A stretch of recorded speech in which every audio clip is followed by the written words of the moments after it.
पूरे देश में जहां जहां पर भारतीय जनता पार्टी है वहां पर पेपर लीक है।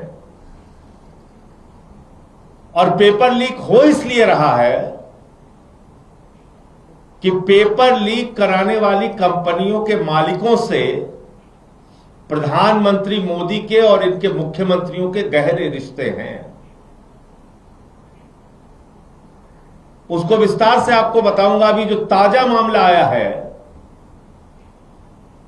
यह मामला है गुजरात आयुर्वेदिक विश्वविद्यालय का मामला, जहां पर आयुर्वेदिक विश्वविद्यालयों में परीक्षाएं चल रही हैं और वहां थर्ड ईयर में शैल तंत्र वन का पेपर जो है वो लीक हो गया। हजारों बच्चे गुजरात के आयुर्वेदिक विश्वविद्यालय में पढ़ते हैं, थर्ड ईयर का एग्जाम का पेपर लीक हो गया पूरे गुजरात के अंदर। विश्वविद्यालय के जितने कॉलेज हैं सारी जगहों पे पेपर लीक हो गया। और तो 2 अगस्त तक परीक्षाएं चलेंगी। अब तक कितने और पेपर लीक होंगे कहना मुश्किल है। अब जब मैं कह रहा हूं कि गुजरात के अंदर पेपर लीकिया सरकार चल रही है, वहां पेपर लीक का एक लंबा इतिहास है, तो उसका मैं कुछ उदाहरण आपको देना चाहता हूं, कैसे वहां के लाखों बच्चों का भविष्य गुजरात की भारतीय जनता पार्टी की सरकार ने बर्बाद किया है। 2014 में, पिछले 10 सालों का मैं पढ़ रहा हूं, 2014 में एक पेपर लीक हुआ, रेवेन्यू तलाटी का पेपर लीक हुआ। 2016-17 में फिर एक बार तलाटी की परीक्षा का पेपर लीक हुआ। 2018 में टेट और लोक रक्षक दल और मुख्य सेविका 3 परीक्षाओं के पेपर लीक हुए। टेट, लोक रक्षक दल, मुख्य सेविका। 2019 में सचिवालय के अंदर क्लर्क की भर्ती का पेपर लीक हुआ। 2019-20 में जेएमसी और एएई का पेपर लीक हुआ। 2021 में सब ऑडिटर, हेड क्लर्क, एटीडी, पशुधन निरीक्षक, पीएसआई, इन सब का पेपर लीक हुआ गुजरात में। यह 2021 में हुआ। 2022 में वन रक्षक का पेपर लीक हुआ। 2023 में जूनियर क्लर्क और डमी कांड का पेपर लीक हुआ।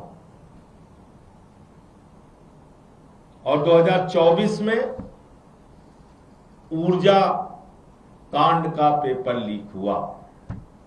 यह इनका इतिहास है पेपर लीक का।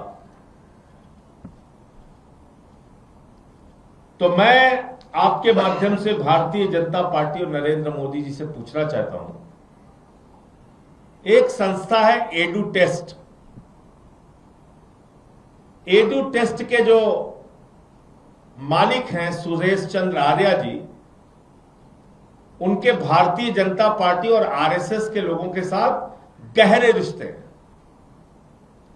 और वो एडू टेस्ट नाम की जो कंपनी है, वो परीक्षाओं के पेपर लीक कराती है। सिर्फ एक राज्य में नहीं, हर राज्य के अंदर परीक्षाओं के पेपर लीक कराती है।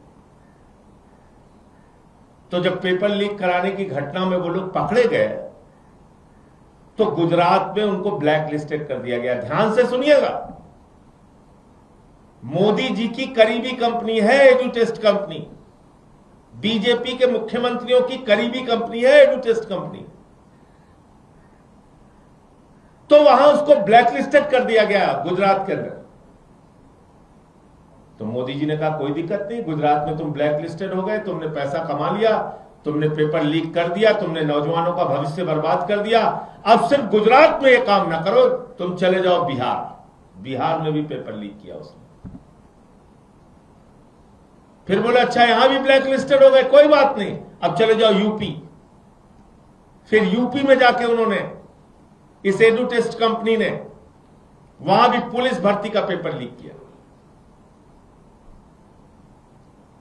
तो जब मैं ये बात कहता हूं कि भारतीय जनता पार्टी के नेताओं के गहरे संबंध पेपर लीक करने वाली कंपनियों के साथ हैं, तो यह हवाई बात नहीं, इसके 1000 प्रमाण मौजूद है।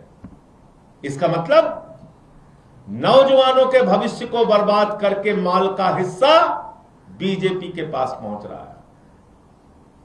नौजवानों के भविष्य को बर्बाद करके माल का हिस्सा, कमाई का हिस्सा भारतीय जनता पार्टी के नेताओं के पास पहुंच रहा है। और इसी के कारण पेपर लीक पे पेपर लीक, पेपर लीक पे पेपर लीक हो रहा है।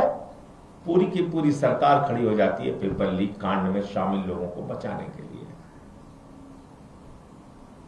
कल मैंने प्रधानमंत्री जी का तीसरा वीडियो देखा, फ्रेंड्स वाला। आजकल उन्होंने बहिष्कार कर दिया मीडिया का, वो समझ गए अब काम नहीं चलेगा, अब 8 बजे लाइव आने से काम नहीं चलेगा। तो उन्होंने सारी की सारी मीडिया का बहिष्कार कर दिया। रात में 12 बजे उठ के बना रहे हैं वीडियो, फिर 12:30 बजे बना रहे हैं, फिर सुबह बना रहे हैं, फिर शाम को बना रहे हैं।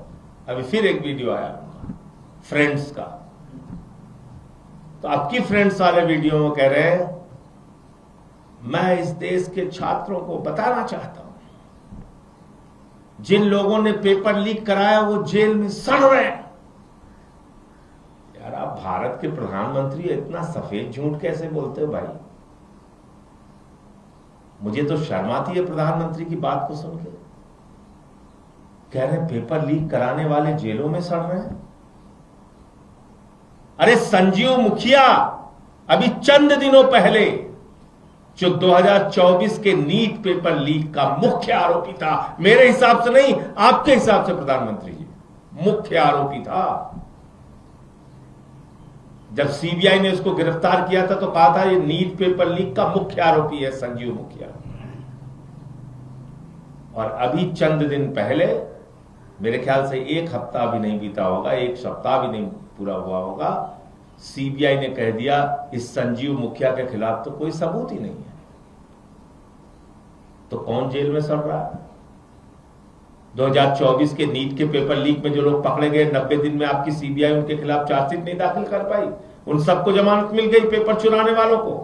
और अभी जो मुख्य पेपर चोर का आरोपी था, मुख्य आरोपी, उसके खिलाफ सीबीआई ने कह दिया सबूत नहीं।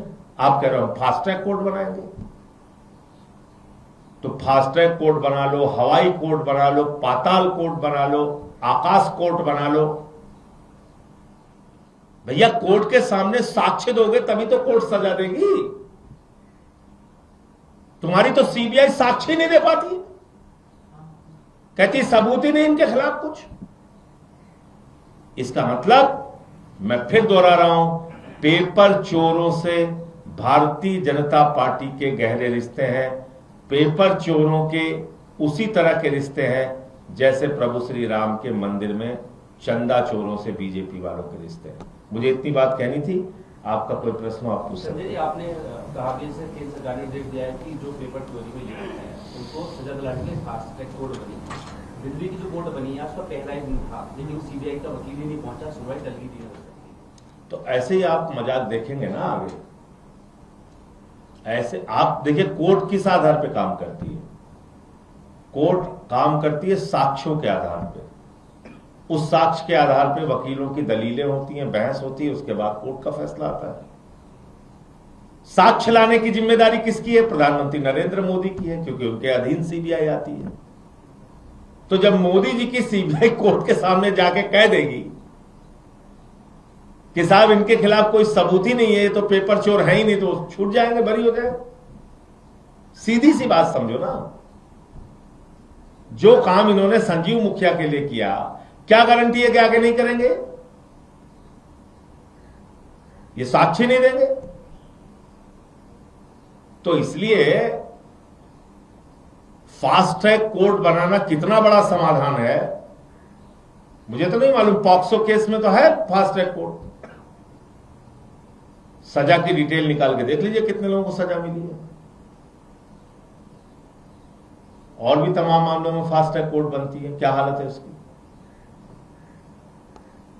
मैं एक शाहीन जी को जानता हूं, वो एसिड विक्टिम है और 15 साल का, और फास्ट ट्रैक कोर्ट में उनका मामला चल रहा था। 2009 से। तो 16 साल के बाद अभी वो जो आरोपी था वो बरी कर दिया गया। फास्ट ट्रैक कोर्ट की बात मैं बता रहा हूं। 16 साल मामला चला। शाहीन जी एसिड विक्टिम है, यहीं ब्रेव सोल ऑर्गेनाइजेशन है, यहीं दिल्ली में रहती हैं, जाके पता कर लीजिए आप। सर आज जो है तो ये बिल कितना प्रभावी होगा और कितना कारगर होगा ये तो समय बताएगा। सर आज जो धर्मेंद्र प्रधान जी का पार्लियामेंट में जैसा स्वागत किया गया, वो आप बीजेपी वालों से पूछिए जो स्वागत कर रहे हैं। तो सर बिल को लेकर क्या स्टैंड है आम आदमी पार्टी? बिल को देखिए, मैंने आपको बता दिया, बिल को लेके तमाम दुविधाएं मन में हैं, तमाम दुविधाएं हैं मन में, तमाम सवाल है मन में। उन सवालों का हमें प्रधानमंत्री जी से जवाब चाहिए। हम तो चाहते हैं कि पेपर लीक पे सख्त से सख्त कानून इस देश के अंदर बने, लेकिन वो कानून प्रभावी भी होना चाहिए ना। आप ही के लोग अगर पेपर चोरी कराएंगे, आप लोग उनके साथ फोटो खिंचवाएंगे, किस सीबीआई अधिकारी की हिम्मत है पकड़ने की?